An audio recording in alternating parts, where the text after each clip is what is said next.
you can hear me running out of breath. Like that's how excited, like when I get to the end of the call, because I was being so loud, I was running out of breath, and you could hear that at the end of the call. So it's a matter of controlling that a little bit. Hey kids, welcome to Fancast, a celebration of the Chicago Dog Nation.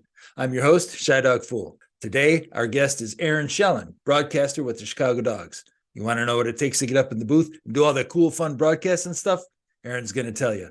You're going to hear that and so much more. Aaron's a great guy, had a great, fun conversation, and I can't wait for you to hear it. So let's go.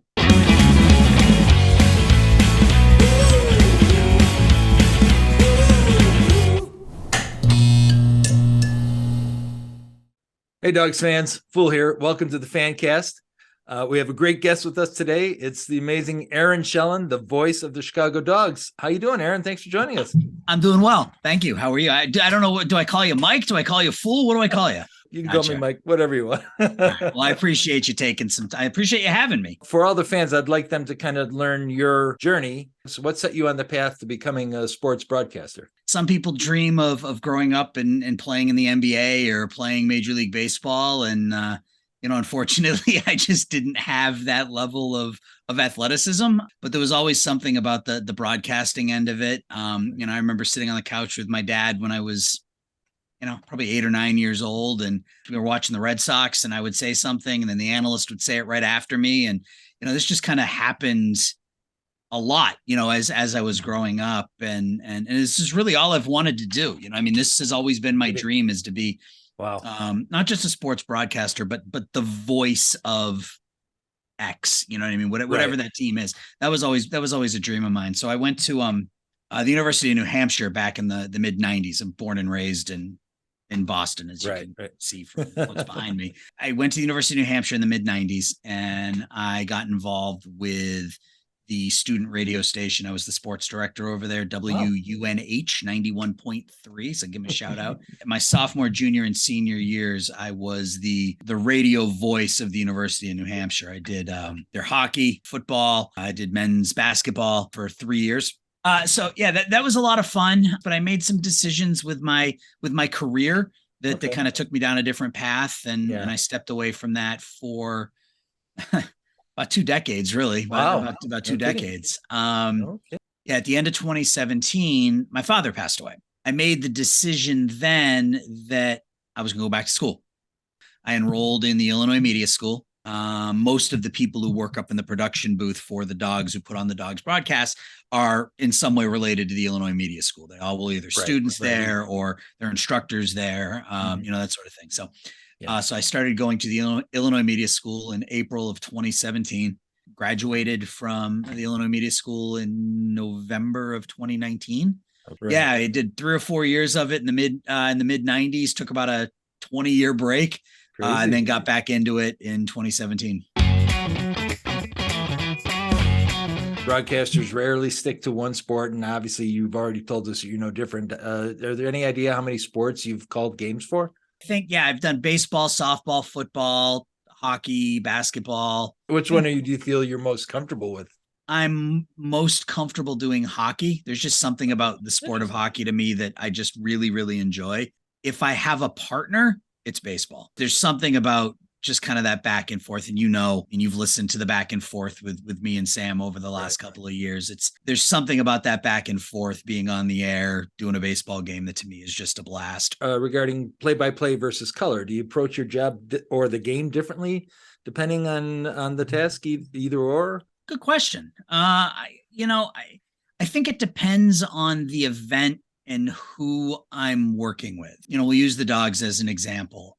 I know that Sam is going to be prepared through the nose, because that's just who he is and how he does things. Right. So when it comes to preparing for the Dogs, like, I have my notes, I have my information, I have my stats, I have the stuff that any analyst is going to bring up.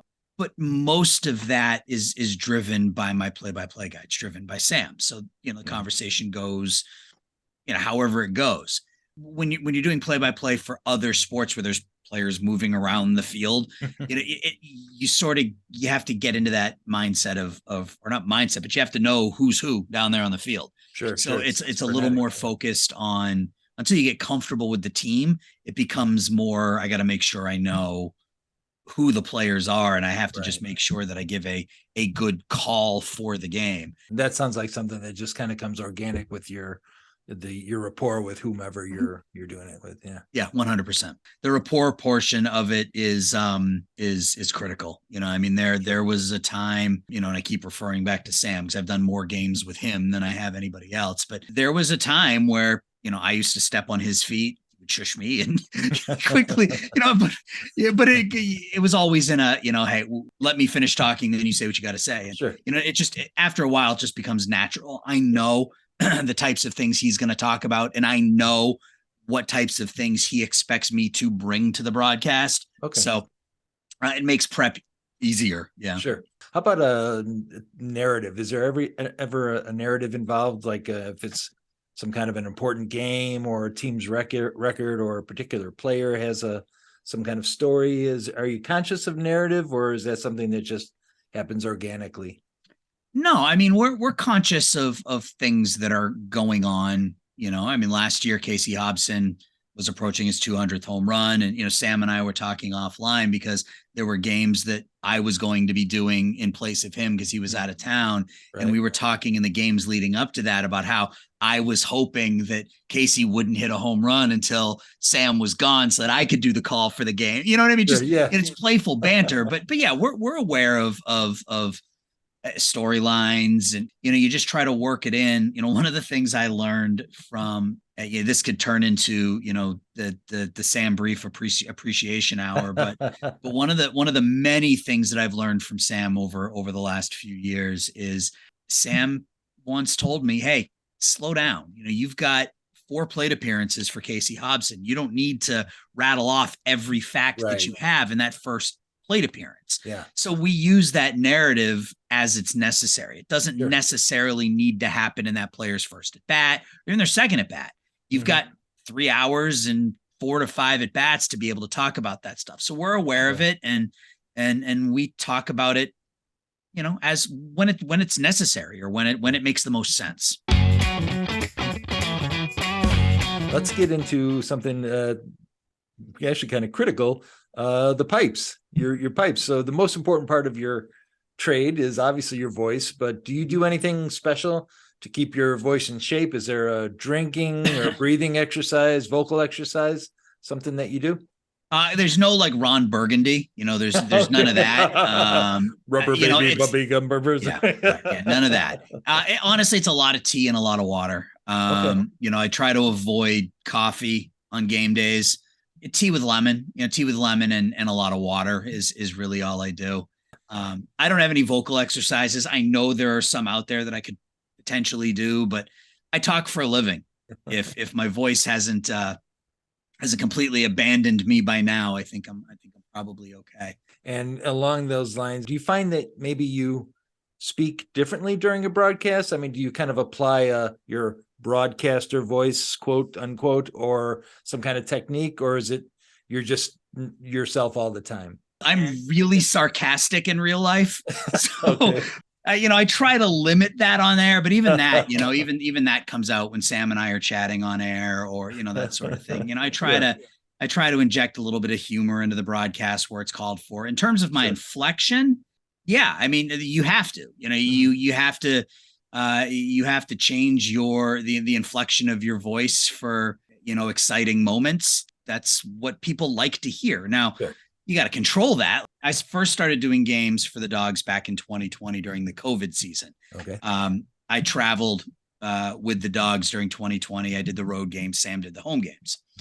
And I hadn't had a lot of practice. I mean, just the stuff that I had done at Illinois Media School. And, so I had some practice doing some baseball and some other sports. But again, it had been 2 decades since I had done anything with any real consistency. I remember there was a game that I did in Sioux Falls. The Dogs were down 9-1 going into the 9th inning, and they scored 10 runs in the 9th inning. And Tyler Ladendorf hit a grand slam that tied the game. My voice cracked. Like I sounded like a 13-year-old girl. Like it was high pitched and like I was screaming like a fan. You know what I Sure. mean? Sure. You can hear me running out of breath. Like that's Wow. how excited, like when I get to the end of the call, because I was being so loud, I was running out of breath, and you could Crazy. hear that at the end of the call. So it's a matter of controlling that a little bit. I've learned over the last couple of years to be more broadcaster-esque on those calls and not sound like a fan. You know, I mean, as a play-by-play guy, my job is to announce what is happening on the field. And if it's exciting, I can, raise I can change the inflection of my voice. I can get louder, but I can't get like I sounded like a crazy fan. And I don't want to say it hurt the call, because that was just what I was feeling in the moment when I was calling it. Sure. But I've learned to control that a little bit better. Okay. Which again, that just, repetition and practice and that sort of thing. So. All right, well, let's get into a little bit of X's and O's. We assume broadcasters keep score while they're playing the game. And I'm assuming you do the same. How did you learn to keep score for all the various sports? Was that part of the media school, or did you have to just learn that on your own? No, I've been keeping score at baseball games as long as I can remember. Okay. I would go to, Red Sox games with my dad, and I'd bust open the scorebook and I would keep score at games. I also played a lot as a kid. I played a lot of Stratomatic baseball. I don't know if you're familiar with Stratomatic. I remember hearing about it. Is that something with baseball cards? Not like actual baseball cards, but it's a card and dice game where each player has a card and you roll the dice, and based on what you roll, things happen. Right. And I, would play those. I would sit on the floor of my living room or my bedroom when I was, 9, 10, 11 years old. And this was pre Nintendo, pre PlayStation, that sort of thing. So this is what I did, right? I played these games. And I just keep score. I mean, I've probably kept score for thousands of games in my life. Crazy. Yeah, no, absolutely. I keep score for every single game that I do. I do it because I want to remember what happened to the game, but I'm also really nostalgic. I'm a sucker for nostalgia. And I like to go back and look at that stuff and go, hey, I remember calling this game, or, I've got Ladendorf's Grand Slam someplace, and it's just fun to go back and look at. I mean, I'm a stats geek, I mean, I'm not great with math, but when it comes to sports math, Rain Man. So, That's funny. so I just like having that stuff. But yeah, I keep score for every baseball game that I ever do. Shout out to Bob Carpenter's scorebook.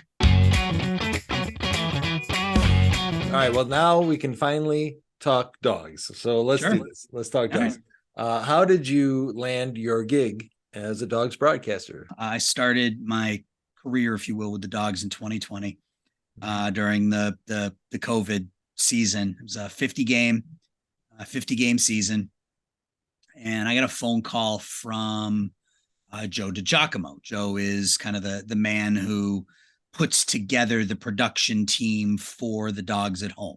Okay. So all of the people that work for the dogs in the production studio or on camera are either IMS students or they're employees of Joe.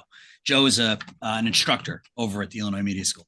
Okay. All I ever wanted to do was broadcast. That was it. All I ever wanted to do was play by. Joe knew that. So Joe called me and asked me if, said, hey, the play-by-play guy for the dogs, Sam, doesn't want to travel during COVID.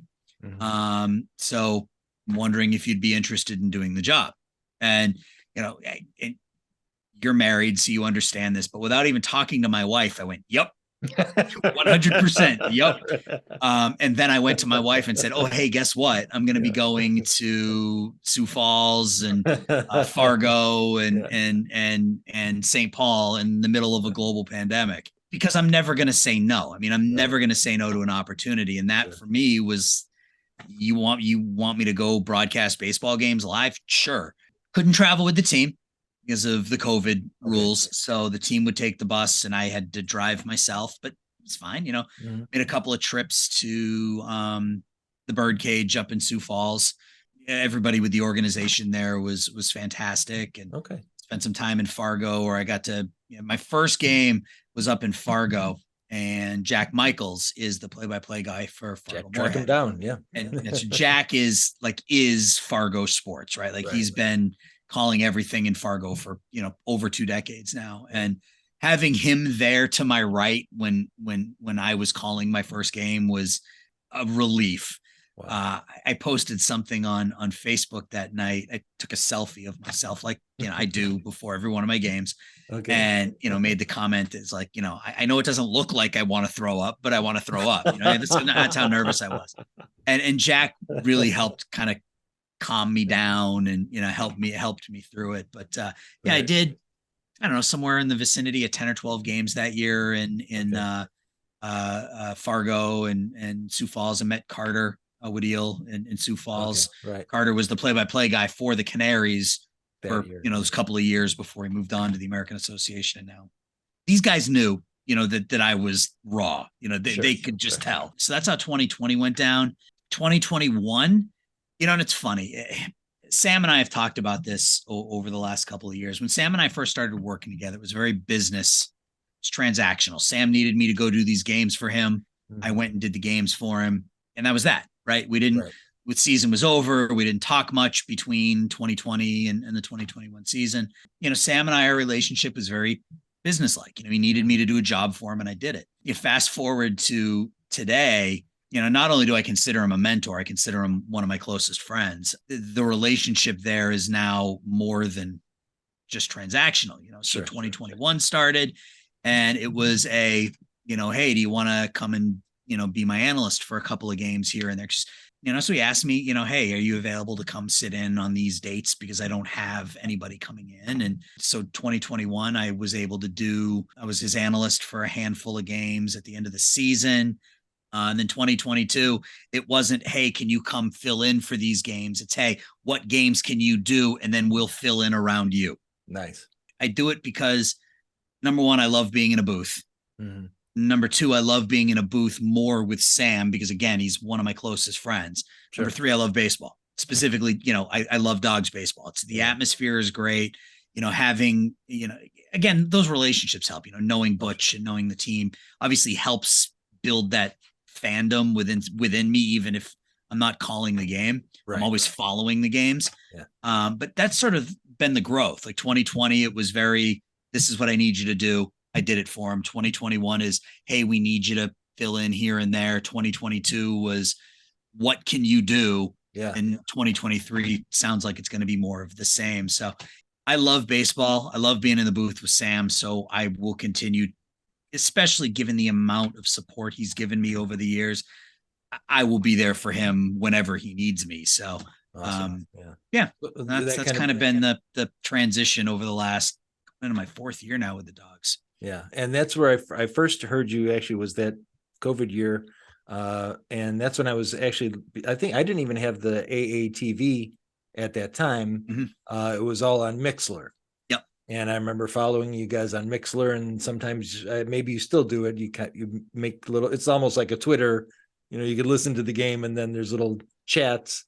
Mm-hmm. And you guys would comment. And I remember, I think I missed it. I didn't realize that there was two broadcasters. There was Sam, you called me Sam. Yeah. And I was like, oh, it's a great call, Sam. You're going, I'm Aaron. Yep. Yeah, and Sam will forever, like you at the beginning of this, you called me the voice of the Dogs, and I appreciate that. I mean, it feels good to hear that. Sam Brief is the voice of the Chicago Dogs, right? I mean, let's be real here. I mean, sure. He is the voice of this team. He is the face of this broadcast. I'm here to support him and the team however I can. And if that gives me the opportunity to every now and again be able to, broadcast a game or broadcast a few innings here and there, I'm fine with that. Like, I was having a conversation with somebody last week, and I said, look, I got back into this in my 40s, right? I went back to school at 42. Wow. I turned 47 a couple of weeks ago. I understand that without some sort of ridiculous break, I'm never going to be the voice of the Cubs or the Celtics or the Red Sox. That's not my path. Yeah. My path is to be able to get paid to watch sports, and I have the opportunity to do that. I have the opportunity to do that. And the Dogs have been a huge part of that for me. To me, I love listening to the duo of Sam Brief and Aaron Shelan. It's the perfect. I know, like you mentioned before, Sam has many co-hosts here and there sporadically, but God dang, it's when you and him are together, it's magic. It's perfect for me. I that's my favorite combo. Nothing against any of the other his other co-hosts, but I'm a huge fan of you and Sam together. So there are a couple of things that I kind of would like to say. So when it comes to Sam, I would say probably the single biggest compliment that I've received, other than, of course, what you just said. I mean, that was very, very kind. I was having a conversation with Sean Hunter, owner of the Dogs, last year on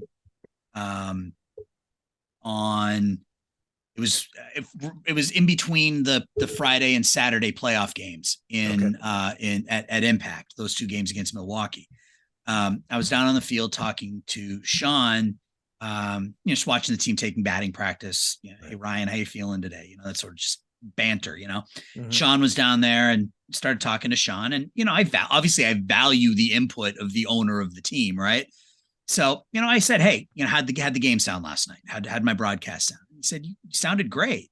And that felt good. But then he said something to me that stuck with me. And it's something that's made me really proud about the time investment that I've spent with the Dogs. He said, and I also want to tell you that it sounds like you and Sam have been working together for decades. And that has stuck with me because, again, it speaks to that relationship that Sam and I have. Sam is the same age. I think he's a year older than my oldest daughter. Sam is literally old enough to be my son. Right.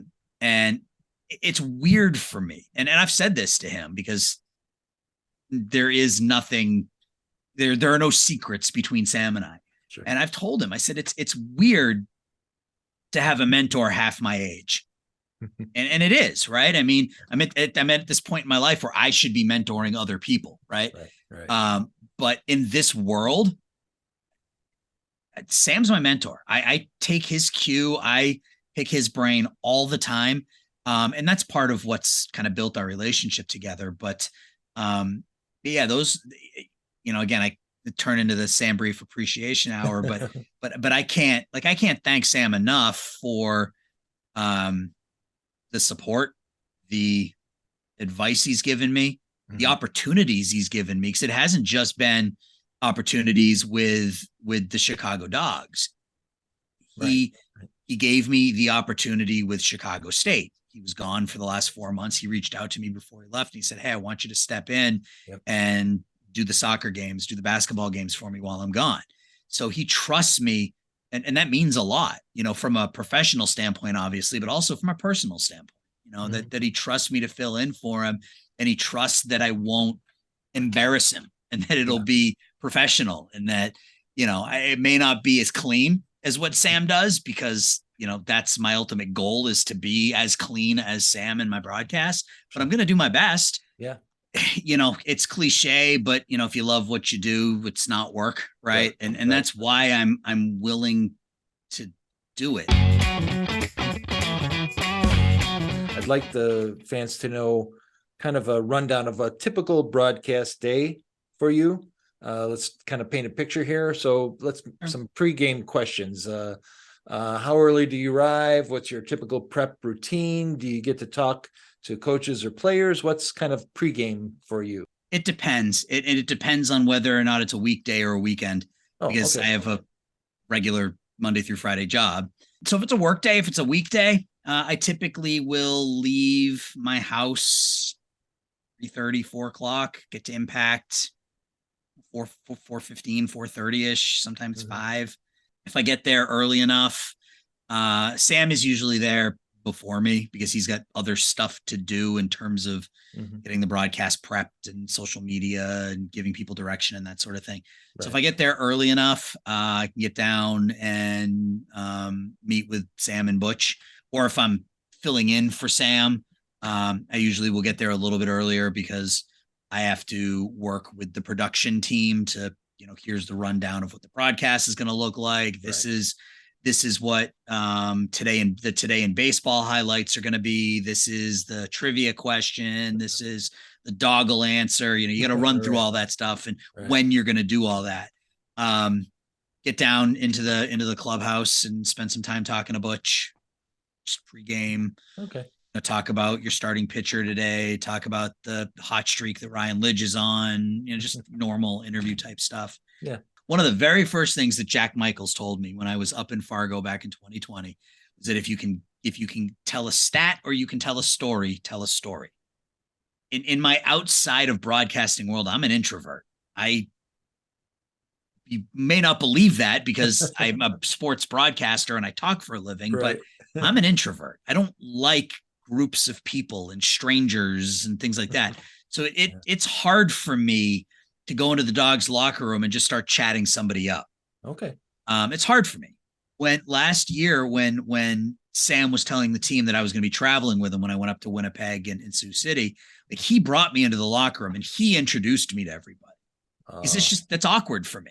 So, I need a little bit more time to build up the courage to, go talk to Ryan Lidge, who's watching BP, and just chat with him, and Ryan's awesome. He'll talk to me, but it's me. It's up here, know? Right. So I need a little bit more time to kind of get into that. But that's about it, really. It's get to the ballpark, for a 6:30 start. I get there around 4. Okay. Do my interview with Butch. Mm-hmm. I do whatever prep work. Most of the prep work is done on the opposition.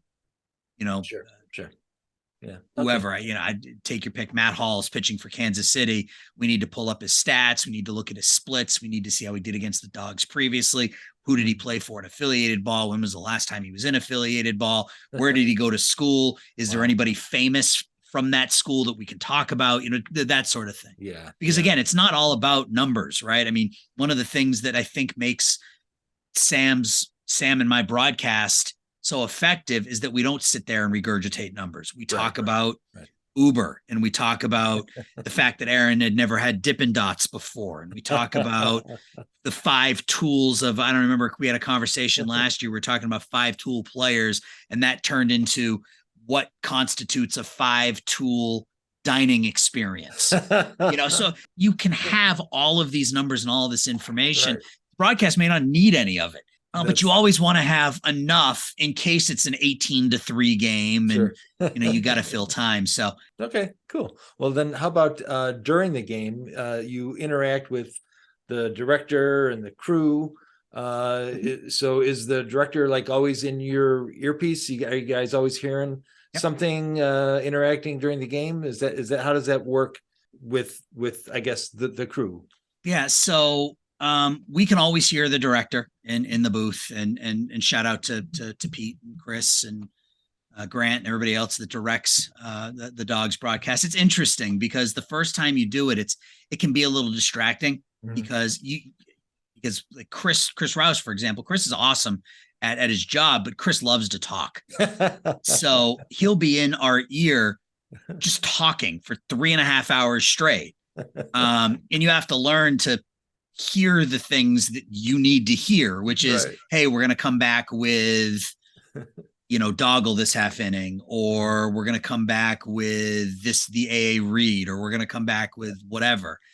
So you have that communication, but in your ear, you can hear them. So, if Aaron's being really quiet, which is never a problem for me, but if Aaron's being really quiet, I can hear Chris say, hey, you got to pot Aaron up, or Aaron's going to move his mic closer to his mouth, or whatever the case may be. So you end every broadcast by thanking the championship crew. Can you give a shout out to the guys in the crew there? Oof. I don't want to miss anybody. You've got Chris Rouse, Pete Strass, Grant Leader, who all take turns directing. It's usually Chris and Pete, but Grant fills in and does a great job. Okay. You've got Mike Caro, the PA guy. So the voice you hear in Impact 50 nights a year is Mike Caro. You've got Alyssa, who handles the music. You've got both Darius's, Jefferson, who handles the replay. I mean, and people switch around because again, this is a learning environment. Right.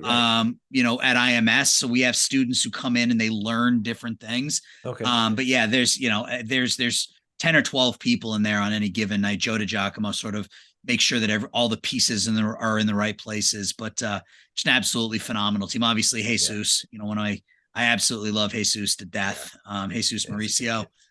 Can't forget to give my boy Jesus a shout out. I got Jack. Yeah. So, you know, and then they have interns, you know, last year we had Michael Bartholomew as an intern. He's a student over at Northwestern. He was phenomenal, doing a lot of social media stuff, and all those highlights that you see on Twitter. Those were cut by Jesus and Michael, and obviously Jesus does a lot of the post game interviews and stuff. So it's really an unbelievable crew, and I'm fortunate to work with them outside of the Dogs as well. It's the same crew that does Windy City Bulls, Chicago State. So I'm fortunate to work with these people. They're just, you know, this is such this industry, the broadcasting industry. People stay in it literally until they die, right? I mean, people, you know, you get a sweet gig as the voice of X, and you could do that job until you're 80, right?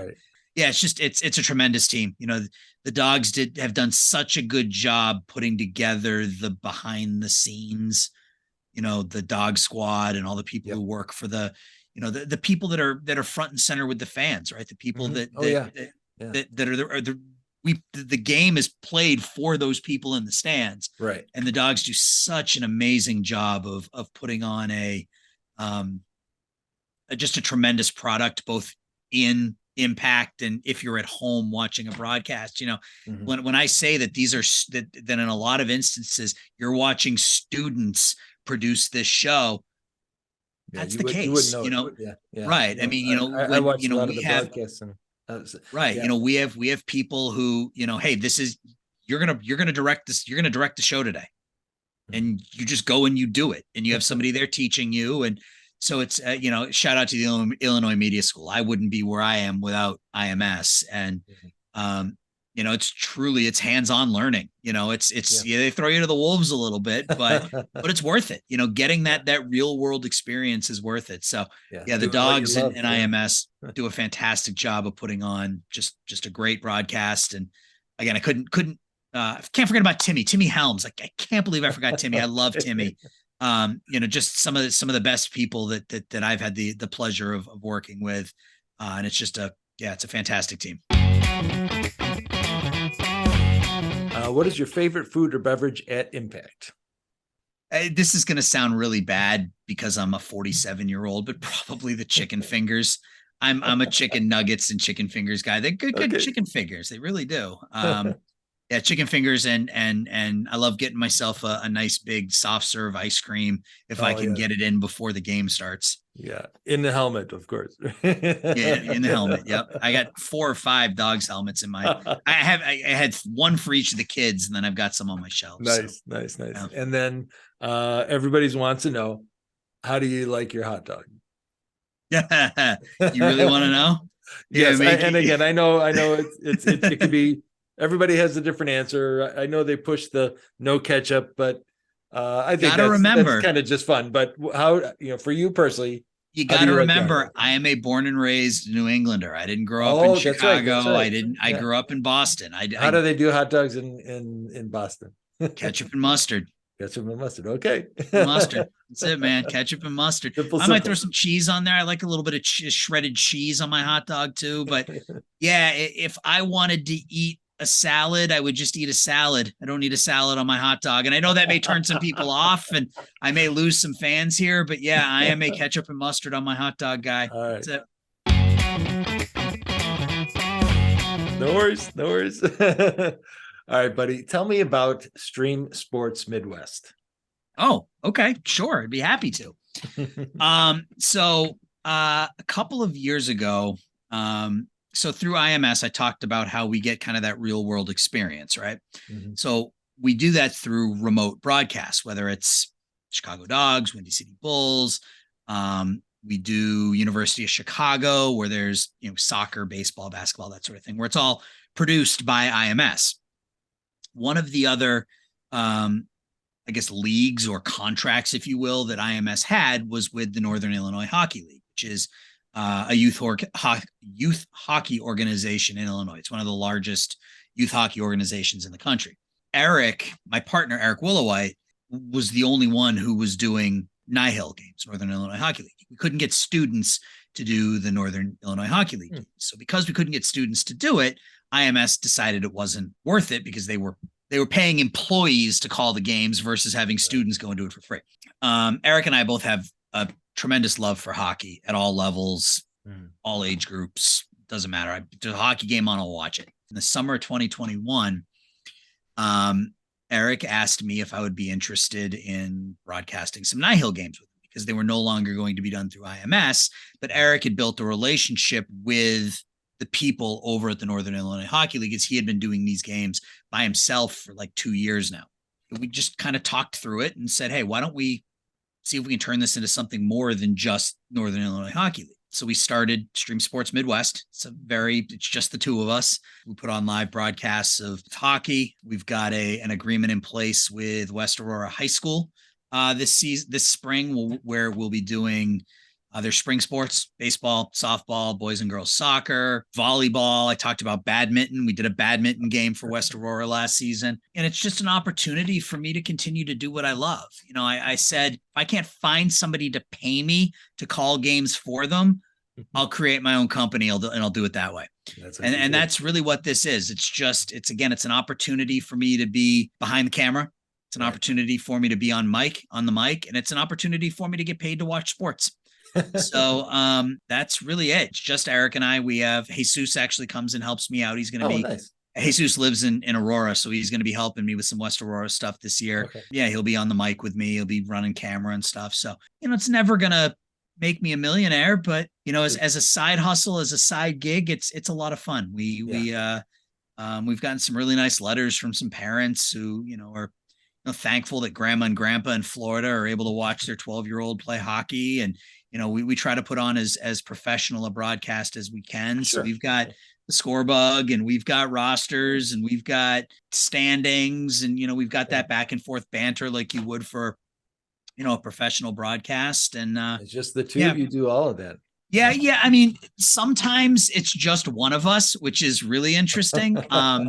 Because my partner, Eric, is the SID over at Illinois Tech, as sports information director. He basically is the head of the sports department at Illinois Tech. So he's busy. So if he can't be there, I do the game alone. And that's, me holding the camera, holding a roster, doing play-by-play, and, panning the camera back and forth while calling the game. And it's a challenge, but it's fun. All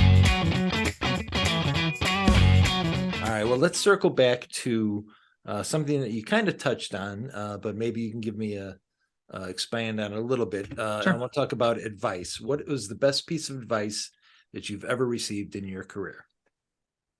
Slow down. Again, that was from Sam. Shout out Sam Brief once again, like the 12th time here in the last 90 minutes. The biggest hurdle that I had initially was I tried to broadcast the games in real time. And that sounds natural, right? Like I'm watching what's in front of me and I'm calling it out, and so that you guys can hear it on the other end.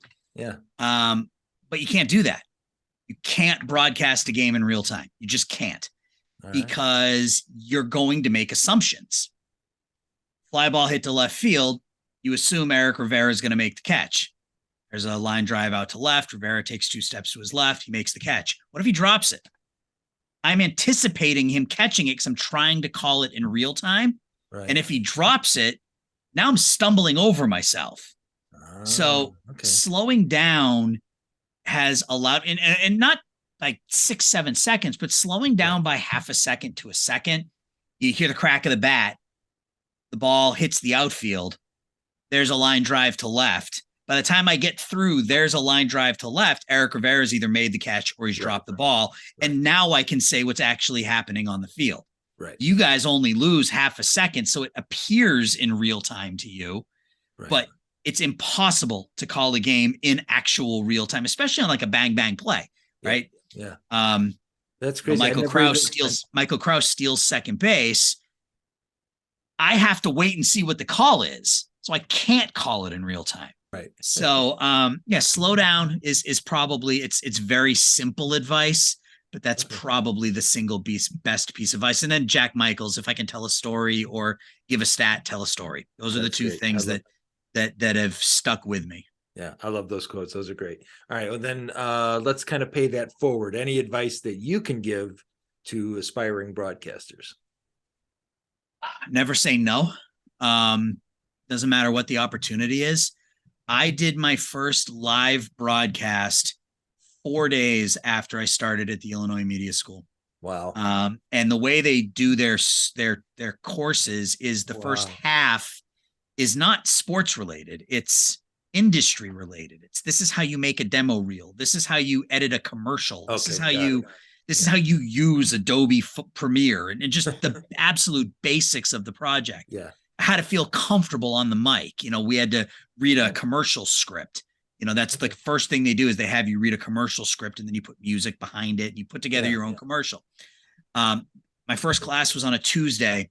That Saturday, I was at Illinois Tech doing a baseball game. Wow.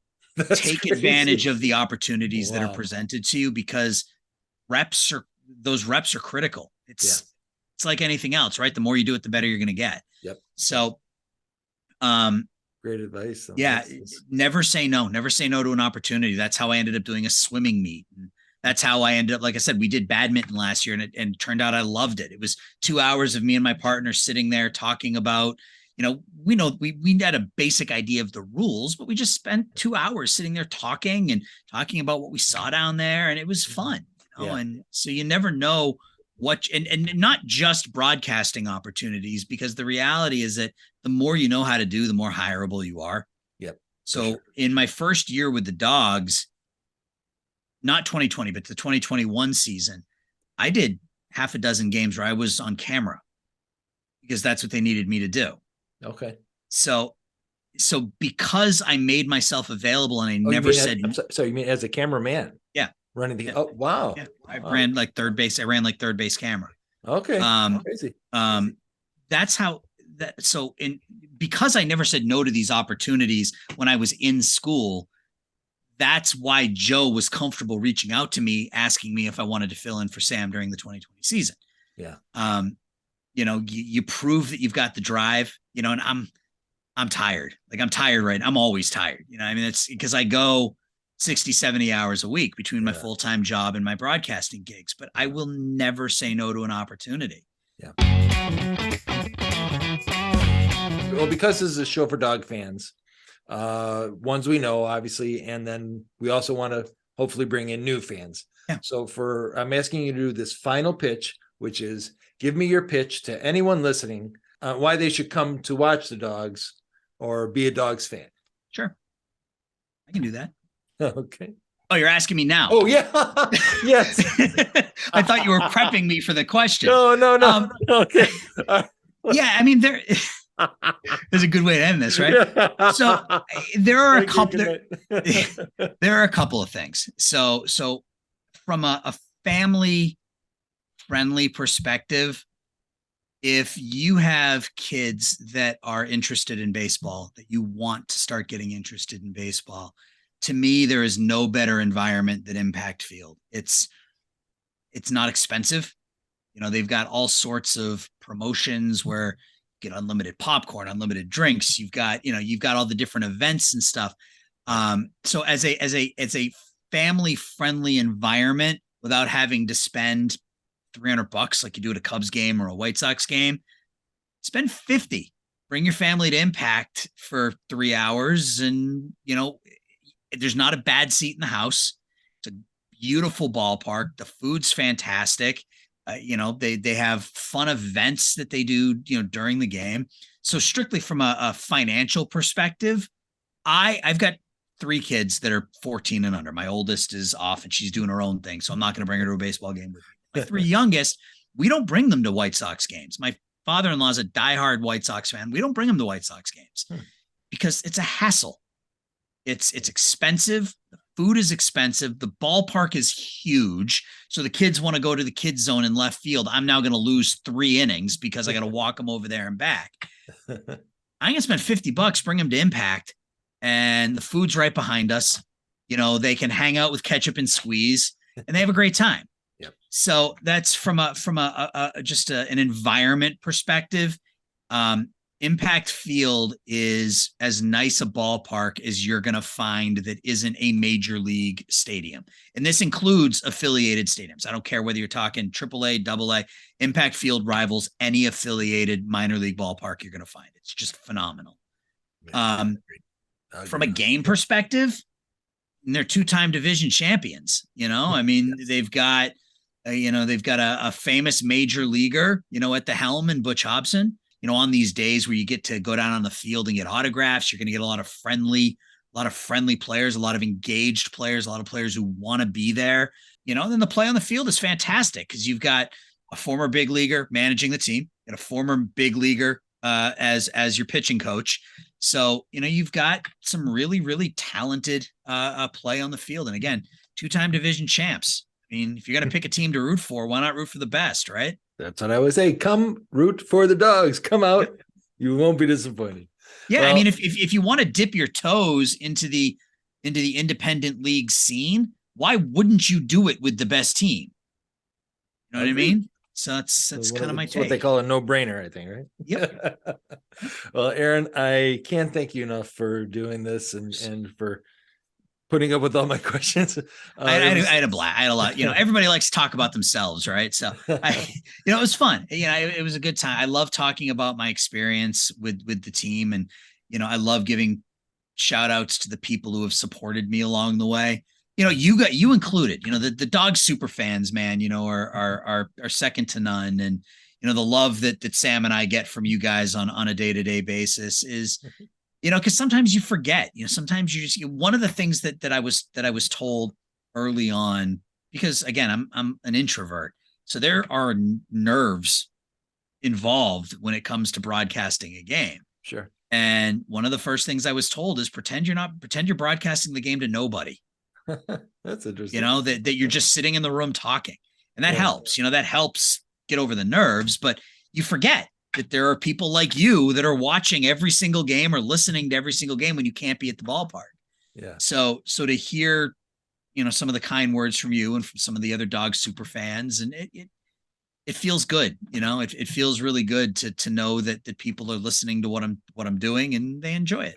Yeah, no, I'm going to speak for everyone. We love listening to you guys and certainly love cheering on the team. I mean, and that's again part of why I'm doing this show, is to bring all the fans together and to celebrate you and everyone there and the team. So again, I just can't thank you enough, and please, everyone, get out and go see a Dogs game as soon as you can. Aaron, if somebody wants to connect with you or follow you, how can they do that? Well, you can follow me on Twitter at SportsGuyAaron. That's my Twitter handle. AARON. Yeah, AARON. It's AARON. Yeah. As far as my Stream Sports stuff goes, again, it's just look up Stream Sports Midwest on Twitter or Facebook, or anybody still uses Facebook, YouTube. It's all still there. Yeah. That's I'm not a huge social media. Again, it's my age. I think I got Facebook, I got Twitter, and that's about the extent of it. I think I have an Instagram, but I don't use it for anything. So I should probably get into that at some point. But right now I'm on Twitter. So yeah, come on by and say hi.